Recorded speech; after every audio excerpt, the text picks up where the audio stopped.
Le portrait maintenant de l'ancêtre des Britanniques. Un squelette datant d'il y a 10 000 ans, retrouvé dans le sud-ouest de l'Angleterre, vient de livrer ses mystères. On va retrouver à Londres notre correspondant Loïc Delamornay. Bonsoir Loïc. Qui se cache donc sous Cheddar Man? C'est le nom que les chercheurs avaient donné à ce squelette. Oui Laurent, et vous allez comprendre dans quelques instants pourquoi il est surnommé ainsi Cheddar Man. En tout cas, c'est effectivement l'ancêtre des Britanniques. C'est le plus vieux squelette complet jamais retrouvé ici au Royaume-Uni. Il a 10 000 ans, il était déjà connu.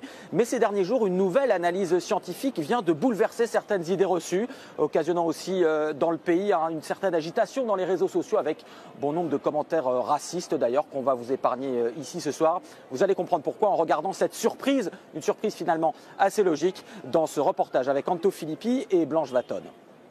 Une peau noire et des yeux bleus perçants. Étonnés, les Britanniques viennent de découvrir à quoi ressemblait leur ancêtre, l'homme qui foulait le sol d'Angleterre il y a 10 000 ans. Ce sont les scientifiques du Muséum d'histoire naturelle de Londres qui viennent de faire cette révélation et qui ont modélisé très exactement son visage. On n'aurait jamais imaginé ça il y a quelques années encore. Cette combinaison inhabituelle de cheveux bruns, bouclés, presque crépus, avec une peau très sombre et des yeux d'un bleu vif.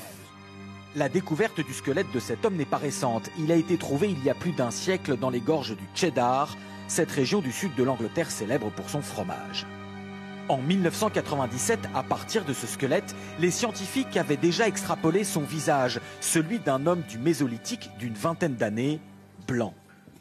Mais les chercheurs d'aujourd'hui ont retrouvé un peu d'ADN conservé dans son oreille et avec les progrès du séquençage génétique ont abouti à ce résultat bien différent.